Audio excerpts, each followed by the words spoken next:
اعوذ باللہ من الشیطان الرجیم بسم اللہ الرحمن الرحیم السلام علی الحسین وعلی علی ابن الحسین وعلی اولاد الحسین وعلی اصحاب الحسین۔ سلسلہ دروس کا دوسرا درس عزاداری اور ہماری ذمہ داریاں اس عنوان کے تحت دوسرا درس پیش خدمت ہے۔ اس کا عنوان ہے عزاداری اور شریعت۔ ہماری قوم کو بے لگام نہیں چھوڑا گیا ہے، یعنی قوم تشیع کو بے لگام نہیں چھوڑا گیا ہے کہ جو جس کا دل جیسا چاہے انجام دیتا رہے، بلکہ ہمارے ہر فرد کے ہر کام پر شریعت کا پہرا لگا ہوا ہے۔ شریعت محمدی نے ہمارے کاموں کے لیے احکام خمسہ یعنی 5 احکام بیان کیے ہیں۔ انجام دیا جانے والا کام یا تو واجب ہے یا حرام ہے یا مستحب ہے یا مکروہ ہے یا مباح ہے۔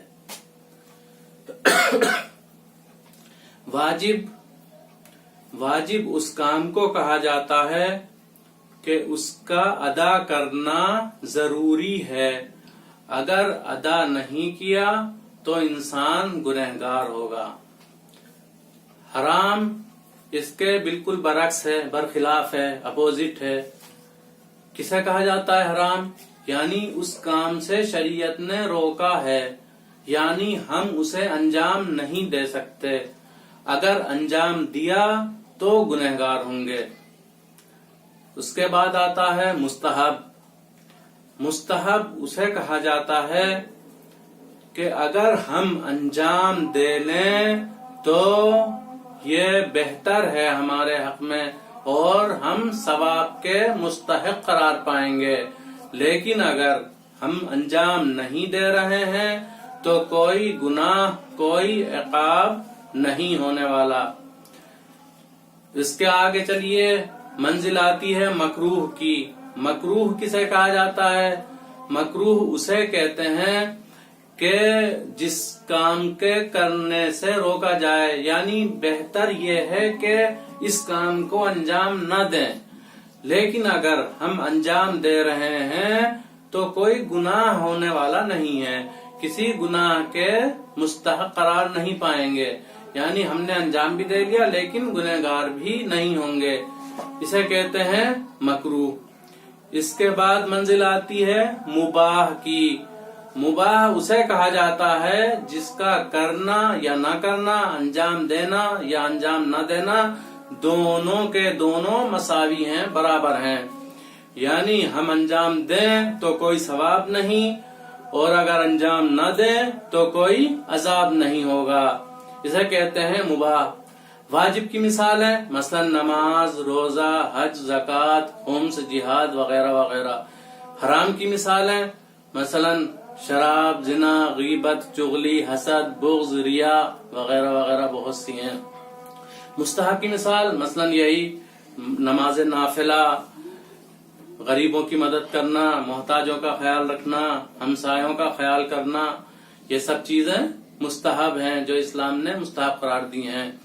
مکروہ کی مثال مثلا بھینس کے گوشت میں سے کچھ چیزیں مکروہ قرار دی گئی ہیں، کلیجی ہے، گردے ہیں، دل ہے، یہ سب چیزیں انسان کے لیے مکروہ قرار دی گئی ہیں کہ بہتر یہ ہے کہ ہم ان چیزوں کو نہ کھائیں، لیکن اگر کھا لیا ہے تو کوئی عذاب نہیں ہے۔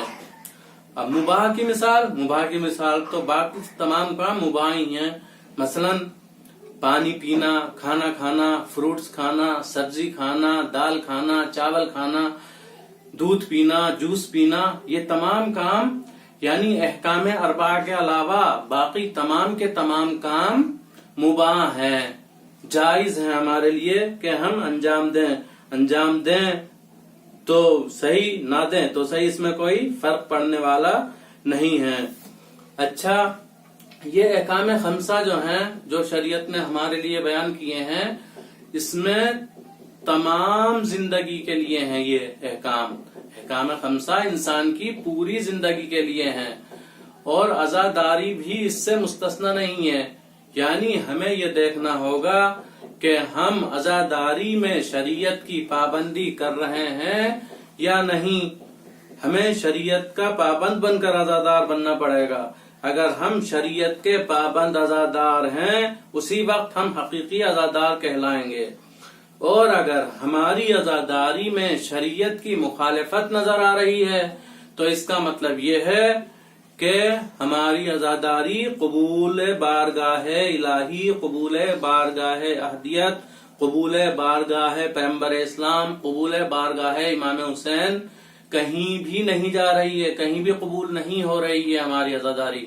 کیوں؟ اس لیے کہ ہم شریعت کے مخالف چل رہے ہیں، شریعت پہ عمل ہی نہیں کر رہے ہیں۔ اگر شریعت پر عمل کرتے ہوئے عزاداری امام حسین علیہ السلام منائیں گے تو 100% خدا کی بارگاہ میں بھی پہنچے گی، اماموں کی بارگاہ میں بھی پہنچے گی، نبی کی بارگاہ میں پہنچے گی، اور ہم فخر سے یہ کہیں گے کہ ہم امام حسین علیہ السلام کے عزادار ہیں۔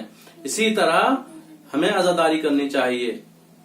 اب یہاں پر آ کر ذرا شیطان کی سازش دیکھیے کہ وہ کس طرح چال چلتا ہے، کس طرح انسانوں کو بہکاتا ہے۔ جو لوگ مراجع اعظام کے مخالف ہیں، جو ببانگ دہل مراجع کی مخالفت کرتے ہیں، انہی کے پاس چلا جاتا ہے یہ شیطان اور کہتا ہے کہ تم بے وقوف ہو، تم اٹھو اور مراجع کو اپنی سپر بنا لو۔ ان شیطان صفت افراد کے ذہنوں میں شیطان حلول کر دیتا ہے، حلول کر جاتا ہے، اور یہ لوگ اس کی آواز پر لبیک کہتے ہوئے مراجع کو اپنی ڈھال بناتے ہیں۔ حالانکہ یہ لوگ سب مخالف ہیں، آیات اعظام کی مخالفت کرتے ہیں، لیکن اگر کوئی ایسا مسئلہ آتا ہے تو فتویٰ دکھانے لگتے ہیں کہ مراجع نے جائز قرار دیا ہے، مراجع نے مباح قرار دیا ہے، تو آپ کون ہوتے ہیں روکنے والے؟ تو ہمیں ہوشیار رہنا ہوگا کہ یہ لوگ جو انسانی لبادے میں شیطان صفت افراد ہیں، ان سے ہوشیار رہنا ہوگا، ان کی سازش کو سمجھنا ہوگا کہ یہ لوگ کیا چاہتے ہیں۔ یہ ایسی چیزوں کو عزاداری میں داخل کرنا چاہتے ہیں کہ عزاداری کی شکل و صورت بدل جائے، بالکل تبدیل ہو جائے۔ جیسا کہ میں نے پہلے بھی اشارہ کیا کہ دشمن یہ چاہتا ہے کہ روح عزا کو نکال لیا جائے، صرف جسم باقی رہے۔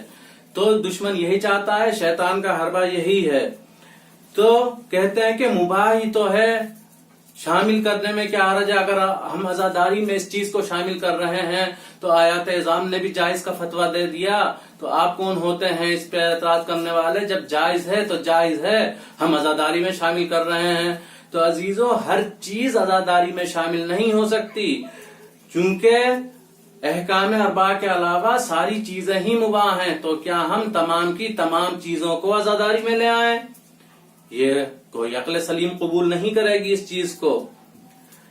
ان لوگوں سے یہ پوچھئے، یہ جو لوگ کہتے ہیں کہ آیات اعظام نے، مراجع کرام نے اس چیز کو مباح قرار دیا ہے تو آپ کیوں روک رہے ہیں؟ ان سے ذرا یہ پوچھئے کہ یہ لوگ کیا اپنی زندگی میں تمام مباح امور انجام دیتے ہیں؟ جب یہ لوگ اپنی زندگیوں میں تمام امور مباح کو انجام نہیں دے رہے ہیں تو پھر آخر یہ اصرار کیوں کہ ہر مباح کام کو عزاداری میں ہی ٹھونس دیا جائے، عزاداری میں شامل کیا جائے کہ مباح ہے تو عزاداری میں کیا جائے گا، داخل کیا جائے گا، شامل کیا جائے گا؟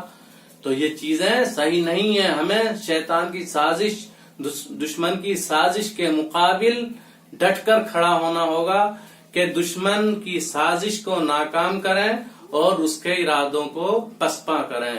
وآخر دعوانا ان الحمد للہ رب العالمین۔